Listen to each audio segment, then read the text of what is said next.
Hello guys, this is MaxCub4, and today I'm going to be bringing you a Company of Heroes 3 tips and tricks video.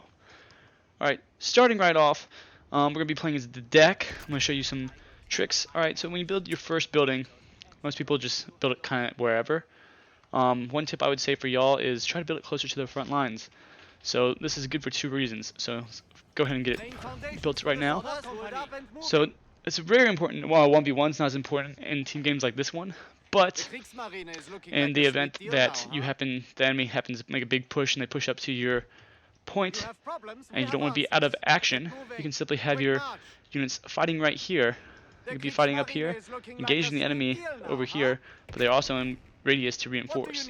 Whereas this building was back here, these guys would have to retreat back in order to reinforce.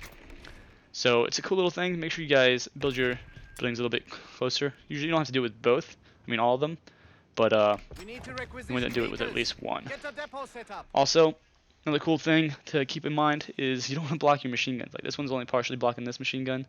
They still have to get suppressed by machine guns, but if I put it like right here, it's a big no-no because then that enemy can flank around my machine gun, and that's going to be bad news. Another cool thing to note is placing your buildings, like you kind of want to block it so enemy vehicles can't just like rush in, kill all your stuff. And you also don't want to have your building right in front of your HQ, because sometimes when your units retreat back here, if you have a building right in front of your HQ, they can get glitched on them, and it can make them hard to actually retreat. Next thing we're gonna move on to, where's our tier 1? We're gonna build the medical truck. So as Dak and the British also healing in a truck, you have to be careful with your truck, because sometimes you want to keep it back all the way back at your base, and sometimes you want to keep it on the front lines. But a lot of times, when I was initially playing, I didn't really know much about the game. Still know a whole bunch about the game, but I'd select stuff, be like, alright, I want you guys up here. And then, here we go, we have the medical truck, just drive through the front line while I'm trying to micro a battle. That's like the worst thing possible. So, what you want to do is, you're going to get your vehicle back here, and you're going to click, see this Y is the hotkey here, handbrake on. So that way, I select them both, I tell him to go here. He's not going to follow. He'll listen, but he won't actually go because he's going to stand. And reminder, you have to take off the handbrake in order to move him again. Alright, let's go ahead and put him there. Alright, so next thing moving on to is Shift Q. So a lot of people that are new to Company Heroes don't know about Shift Q. You can do this one of two ways. You select your unit, and you're going to have Shift, hold Shift, and then you're right clicking all the resources. And as you can see, you select this unit, go back to this unit, and then you select him again. You can see where he's going. He's going to go to this point, this point, this point. You can also add additional things like, hey, you want him to build heavy cover here, and then you want him to build barbed wire. So now he's going to do all that, but just keep in mind he's going to keep doing all this. Even if he gets attacked by units, he's going to sit there building. And units take more damage while building and repairing, so you need to be well aware of that, that he'll be extra vulnerable. But make sure you guys use this Q because it'll help you out. You don't have to do as much micro, especially like later on in the game, you're trying to fight your fight. You got a spare engineer that can't really fight on the front lines. Just Q, shift, click, click, click, and have him cap the back lines that you just took over. Very, very useful in my opinion. Alright, next thing we're going to be moving on to is cover. Alright, Company of Heroes 3, there are like 3 or 4 types of cover. Alright, so your basics, your basis is like, there's no cover. So you don't get any bonuses, you don't get any advantages. You're just in the open, fighting. It's not ideal, because you can die relatively quickly. Next is light cover. Light cover is represented by the yellow. It can be like little boxes like this, craters, vegetation, barrels, wagons, all sorts of things. Like it's your most common cover. It's like it'll be produced on the battlefield when things blow up and craters are made from artillery. Pretty cool. Next we have heavy cover. So heavy cover is these guys you see there in heavy cover. They have the green, all the green like cars, stone walls. Oddly enough, they kept the tradition as in Company Heroes 1, and hay bales are still heavy cover. Don't know how, don't know why, but hay bales are heavy cover. So those are heavy cover, and you can build your own heavy cover with sandbags as well. Heavy cover is generally what you want to fight in, and a big thing that you want to do is you have your engineers. You can build wire. You can wire off heavy cover, as I did here. Now the enemy's going to try to come up here, and they can't use this. All they have access is the medium and just no cover. So keep in mind that that is a thing, so you can wire off heavy cover and prevent enemy from being able to use their cover.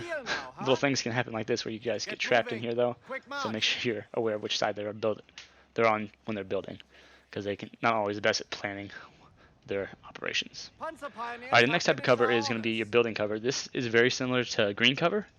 Only difference is you gotta pay attention. It's pretty much green cover, but when you go in the building, like say you have a squad of 5 and you're fighting right here, only 4 guys can shoot out the window. So yeah, you have green cover, but you're gonna have to only fight with 4 men, so you might actually lose against a squad that's bigger and heavier cover as well. Another thing to note, squads that are in buildings take extreme flame damage, and heavy cover take extra flame damage as well. So it's best to fight flamethrowers out in the open. Alright, next we're going to move on over to the new mechanic that got it in Company Heroes 3. There was always elevation, but they actually made it so it matters now. So cheat commands, we're going to select this guy, make him enemy, and I'm going to move my Panzer Grenadiers. Normally I would go up here, there's heavy cover down here, I should be good. You're going to think, oh, I'm good. He's in heavy cover, I'm in heavy cover, I'm good. But as you can see, it says negative cover. He has a little mountain icon, which means he has the advantage. He has this, he has the high ground, just like Star Wars, you know. And because I have a heavy cover, but he has a high ground, the heavy cover doesn't affect anything. So now I have to fight uphill. This is going to be a very unfavorable battle. Let's see how close I have to get before I actually get my cover bonus. But I'm still right here. I don't have cover. And as you can see, he's slaughtering me. They're finally getting heavy cover, like almost at point blank. But at this point, it doesn't even matter because he's already won the engagement. All these riflemen are just simply firing down the hill, even though it looks like they're shooting straight. They are firing down the hill. But as a matter of fact, this will often cause you to lose engagements. On some 1v1 maps, they'll be like, I know it's the desert 1v1 map. There's a heavy cover, and then there's a hill right beside it. So you think you're in heavy cover, but as you can see, this guy's being negated, and he's in negative cover. So they're more accurate, and he doesn't have any cover to protect them.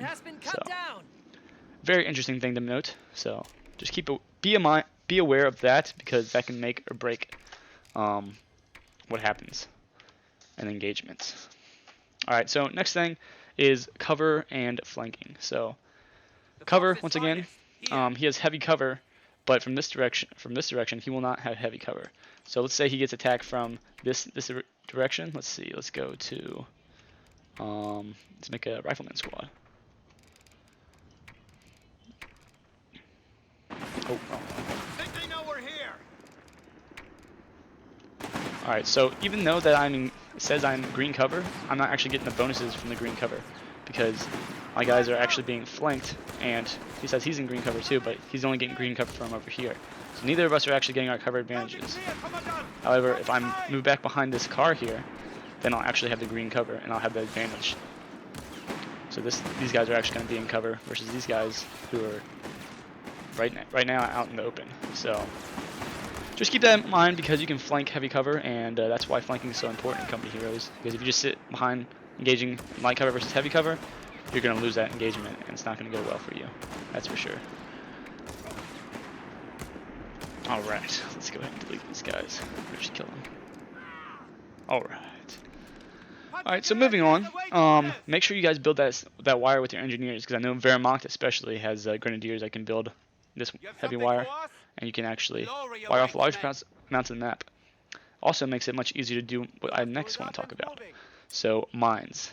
This one is Shoe Mine 42. So since you make these cool little things with your wire, you're wiring off points of the map like this. You start to make choke points naturally, and especially on the urban maps like this, it's very easy to make natural choke points. So what you want to do is lay down a mine like this, and as you can see, you're just going to simply put a mine down, and when the enemy comes through here, you put C wire over here, or barbed wire over here, he's going to be forced to come through here, and he hits the mine. Another cool thing you can do is you can put these mines actually in front of the heavy cover. So if I expect my enemy to come down here and try to use this car, I'm just going to put the mine right there. If I have my guys in heavy cover, he pushes up, tries to go on my left flank, and uses this car as cover, he's going to hit a mine. And he might get squad wiped because I have my units right there, ready to attack it right off the bat. Mines can be hit or miss, but they seem a little weaker than the previous, at least in company here is 1, but they're still powerful nonetheless. They can make or break games. They can occasionally wipe units. You even put mines on stairs. Don't know how they really camouflage those, but as you can see them floating. All right, next we're gonna move on to the next thing. All right, next thing we're gonna talk about is smoke. So as you can see, we have an American machine gun team set up here that I don't know about because we'll say Fog of War. I'm gonna go ahead and try to push up here because I don't know about the machine gun. So as you can see, I immediately get suppressed. My guys are trying to push up, try to get to the heavy cover, but it's simply just not gonna work. Eventually, I'm gonna get so suppressed that I can't even do anything. They're trying to make it to that heavy cover, but they're completely pinned. They can't do anything. All they can do is retreat. So here I have a mortar half-track over here, and you might be thinking, well, I'll just bomb this. But sometimes there'll be quicker ways to do things. So what we're going to do is we're going to place this smoke right in front of their units. After we place this smoke right in front of their units, then the machine gun's going to be blocked off, and I can push in my other assault grenadiers. So simply you gotta wait for the smoke to come in.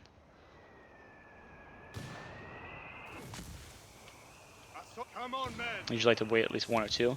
Alright, so now there's 2 smokes in there. He's not gonna be seeing shit. He's gonna be panicking, not knowing what's going on. And as you can see, a very secure position just became like invalid. Now you can push up, take it out. My guy's gonna come in here. You know it's right there, so you can already go ahead. He can't even see you yet, and you're throwing grenades in there. Come around the corner, grenades are hitting. This guy's like, what is going on? He's gonna have to either instantly retreat, or this guy's gonna be completely wiped off the map. Went from a super secure position to losing it instantly, just like that. As you can see, going off just like that. There's a machine gun still ready to go, and you just made a successful flank. As you can see, your guys actually have smoke grenades. Not as ideal to use these, because usually you'll get suppressed before you can actually use them. If you have a second squad coming up, it can be useful. But these assault guns have their own smokes. Pathfinders have their smokes, and the scout squads can have their smokes. One more thing, going back to the mines. So you see that there's a weapon crew here. Sometimes you're not always going to want to take this weapon crew. You're like, hey, I already have a machine gun, or the American machine gun sucks, I don't want to use it. And either way, a cool thing to do is you can take your unit and put mines down right there. Once you put mines down there, they're going to try to come up and recrew it, and it'll usually instantly kill the crew, and sometimes if it's lower health, it'll kill the weapon as well. Good job. It was this way. Orders. Alright, let's move on to the next thing.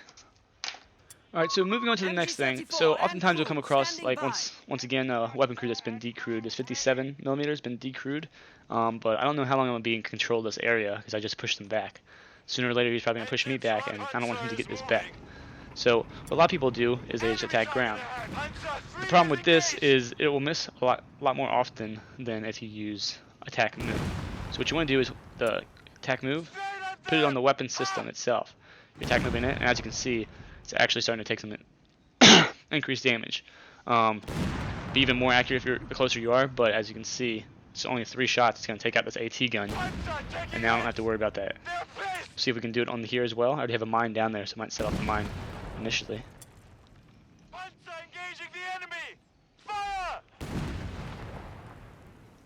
Doesn't seem to be as effective versus the machine gun, that's for sure. Oh, there we go.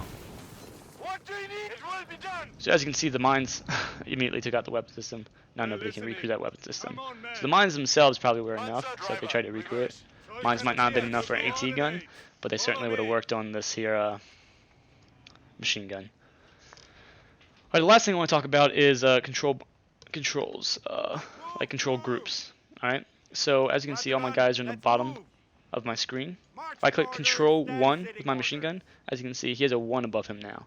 So it's very useful to use this if you're fighting over here, and then you see that your machine gun, you need your machine gun, but you don't want to sort through here. It just saves a little bit of time. 1, and then I got my machine gun moving over there. So now he's instantly just packing up, getting ready to go over there. Also, you can use your light vehicles. So let's see, 2, want him to attack move over here, or 2, and I want him to reverse. Want him to reverse. Always use the reverse. So another thing to note is for vehicles, if you're trying to move your vehicle, generally clicking around it is the best efficient way for going forward. But for going back, you don't want to just select behind you, because as you can see, he's going to turn himself all the way around. He's going to choose the quickest option. His quickest option is going to be turn all the way around and go forward. But the best option when going away from the enemy is R, or whatever you have your keybind to, reverse him all the way there. So that way he's not going to expose his rear armor, which is only 60, which is less than half his front armor. So once again, you can do it if you're just going back, but you have to constantly click, and it's so much easier just to reverse reverse, and then you can micro other stuff as well. Because if I want to reverse all the way across the map, I can just tell him to. Versus here, I'm like, oh shit, I want him over here. He might turn around and he might get wiped, just like that. So, be very careful. Make sure you're using your vehicles efficiently like this. It'll allow them to have more survivability. Once again, and if I double select 1, double select 2, take me to my units as well. So if I'm gonna go to 1, I like to do this for my support teams, and snipers as well, because I like to know where my snipers are at if I'm playing Wehrmacht or playing the Americans. You can find out where your snipers are at, so that way you can protect them. Or if I'm repairing something and I know my 8-rad's ready to go, and suddenly I got my 8-rad ready to go.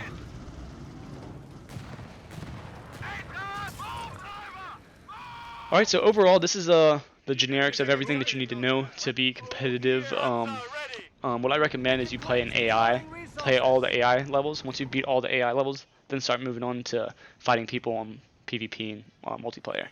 But if you guys have any questions or anything that you can add for other players, just please feel free to add them below.